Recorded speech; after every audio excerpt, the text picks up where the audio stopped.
दर्शक महानुभाव नमस्कार। लाइभ नेपाली न्यूजको न्यूज अपडेटमा यहाँहरूलाई हार्दिक स्वागत छ। देशभरका विभिन्न महत्वपूर्ण समाचार अपडेट लिएर तपाईहरु माझ फेरि पनि उपस्थित भइसकेका छौं। भिडियोलाई अन्तिमसम्म हेर्नुहोला।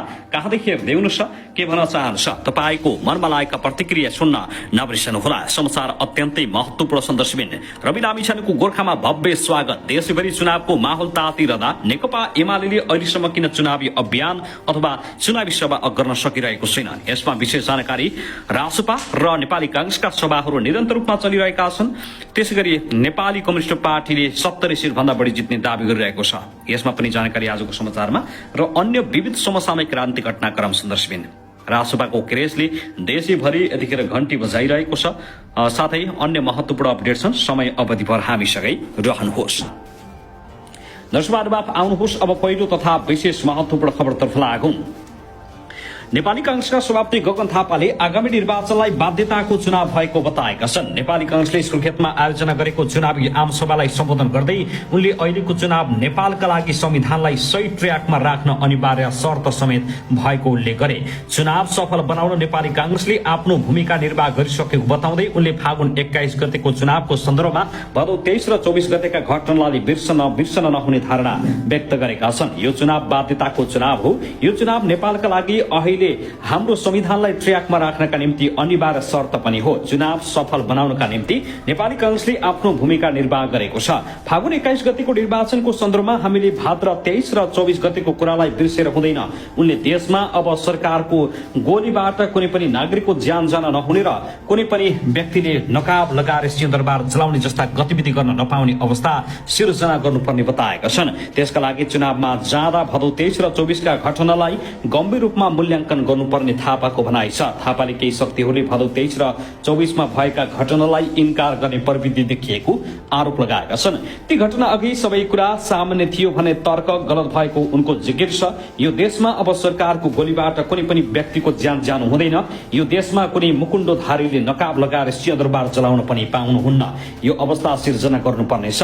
त्यसको लागि निर्वाचनमा जाँदै गर्दा भाद्र 23 र 24 लाई हामीले हेर्नै पर्छ। हामी एउटा प्रवृत्ति छ। भाद्र 23 र 24 गते जे भयो त्यसलाई उसले इन्कार गर्छ। 23 र 24 गते अगाडि सबैले दूध भात खाएका थिए, देश ठीक थियो। नेपाली कांग्रेस भिन्न सोचका साथ उभिएको छ। नेपालको राजनीति फोहोर भएको छ। गठबन्धनको राजनीतिले नेपालको समग्र राजनीतिलाई दूषित बनाएको छ। त्यसैले नेपाली कांग्रेस एउटा संकल्पका साथ यो फोहोर राजनीतिलाई हामी सफा गर्छौं। यो प्रदूषित राजनीतिलाई हामी सफा गर्छौं। 82 देखि 87 सम्मको 5 वर्ष हामी देश र जनतालाई स्वर्णिमकाल हामी बनाउँछौं भन्ने सपना बोकेर हिँडेका छौं। उनले नेपालको राजनीति फोहोर र प्रदूषित बनेको उल्लेख गर्दै गठबन्धनको राजनीतिले समग्र राजनीतिक वातावरणलाई प्रदूषित बनाएको आरोप लगाएका छन्।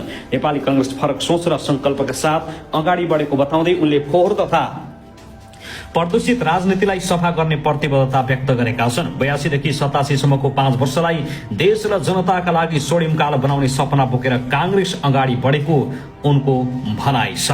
साथै आउनुहोस् अब अर्को विशेष महत्वपूर्ण खबरतर्फ लागौं। नेपाली कम्युनिस्ट पार्टी नेकपाका संयोजक पुष्पकमल दाहाल प्रचण्डले आफ्नो अभिव्यक्ति बाङ्गो टिङ्गो बनाएर प्रचार गरिएको भन्दै आपत्ति जनाएका छन्। बिहिबार पार्टी केन्द्रीय कार्यालय पेरिस डाँडामा आयोजित पत्रकार सम्मेलन मार्फत उनले आपत्ति जनाएका हुन्।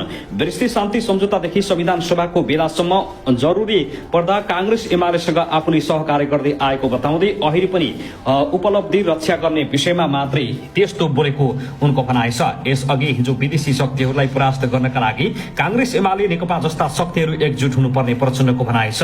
सिंहदरबार जलाउने दलालहरूबाट देश बचाउनु पर्दाखेरि संविधान शान्ति प्रक्रिया बचाउनु पर्दा कांग्रेससँग र एमालेसँग पनि कुरा गर्नुपर्ने छ। प्रचण्डले भनेका थिए, यी त हाम्रा पुराना सहयात्री हुन्। वैदेशिक दलालहरूको विरुद्ध जान पनि मिल्नुपर्छ।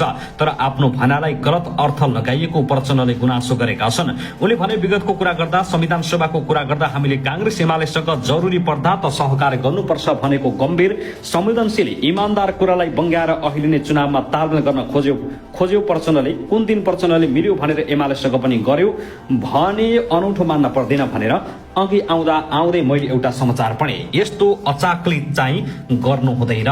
साथै उनले कांग्रेस एमाले भदौ 23 गते अघिका मात्रै सहयात्री भएको बताएका छन्। यो संविधानको रक्षा गर्ने गणतन्त्र, संघीयता, समावेशितामाथि हमला, दलित, आदिवासी, मधेसी, मुस्लिम, थारूले पाएका अधिकार खोज्ने खतरा विरुद्ध हामी सबैसँग सहकार्य गर्छौं भनेको हुँ। हिजोको त हाम्रा सहयात्री हुन् नि, 23 गतेका उनीहरू हाम्रा सहयात्री होइनन्। हामीले खबरदारी गर्दा गर्दै भयो।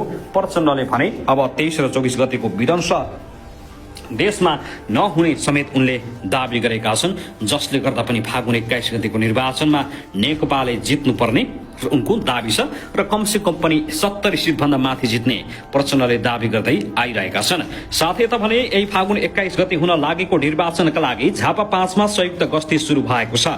अपराधिक प्रवृत्तिका मानिसहरू हतोत्साहित गर्न तथा शान्ति सुरक्षा कायम गर्न एकीकृत सुरक्षा योजना अनुसार नेपाली सेना, नेपाल प्रहरी र सशस्त्र प्रहरीको संयुक्त गस्ती शुरू भएको हो। कुनै अप्रिय घटना नघटोस्, निर्वाचन सुरक्षामा कुनै आँच नआओस् र कुनै आपराधिक क्रियाकलाप नहोस् भनेर आवश्यकताका अनुसार संख्या निर्धारण गरी विभिन्न ठाउँमा गस्ती भइरहेको जिल्ला प्रहरी कार्यालय झापामा सूचना अधिकारी प्रहरी नायब उपरीक्षक खगेन्द्र बहादुर खड्काले हामीलाई जानकारी दिएका छन्। झापामा यतिखेर सुरक्षाको दृष्टिले कड़ा रूपमा निगरानी भइरहेको जनाइएको छ। झापा क्षेत्र नम्बर 5 यतिखेर निर्वाचनको एपिसेन्टर रहेकाले पनि उक्त क्षेत्रमा सुरक्षा व्यवस्था कड़ा पारिएको छ। त्यसैगरी आउनुहोस् अब अर्को महत्वपूर्ण खबरतर्फ लागौं।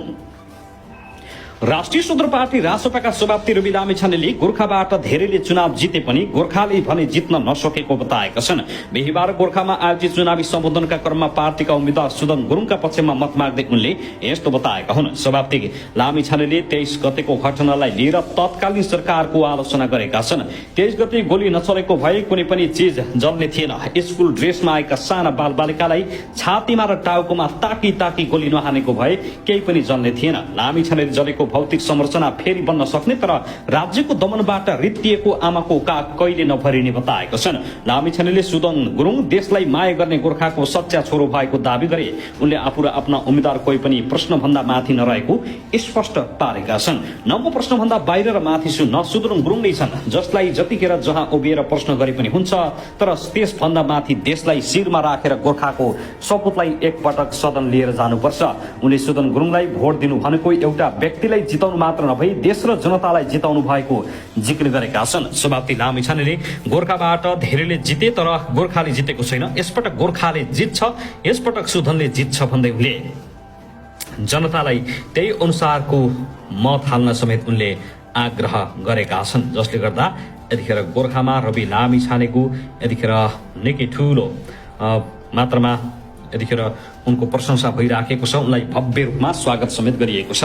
निर्वाचन आउनका लागि एक साता मात्रै बाँकी छ। दर्शकबिन, मतदाताको मिति नजिकै गर्दा उम्मेद्वार र दलका नेताहरूको पनि सक्रियतालाई बढाइरहेका छन्। विगतको निर्वाचनको भन्दा यो निर्वाचनमा उम्मेद्वारहरूले मत माग्ने सभा गर्ने परिपाटीमा समेत परिवर्तन गरेको देखिन्छ।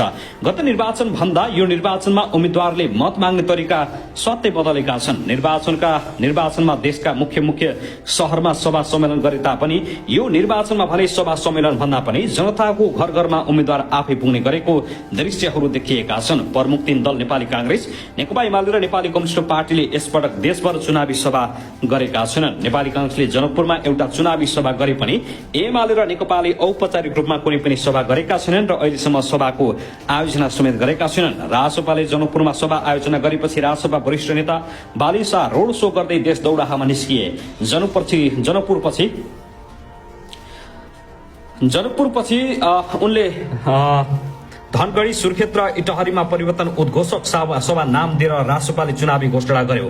देशका सबै शहरमा सभा गर्ने भन्दा पनि कमजोर देखिएका क्षेत्रमा सभा गर्ने र जनतालाई प्रभाव पार्ने रासपाको रणनीति छ। जनकपुरमा मात्रै आम सभा गरेको कांग्रेसले अरू स्थानमा सभा गर्ने कि नगर्ने भन्ने विषय अझै निर्भर गर्न सकिरहेको छैन भने एमाले अहिलेसम्म सभाको कुनै आयोजना गरेको छैन। प्रचार प्रसारको समय अवधि भने मात्रै अब 5 दिन मात्रै बाँकी रहेको छ।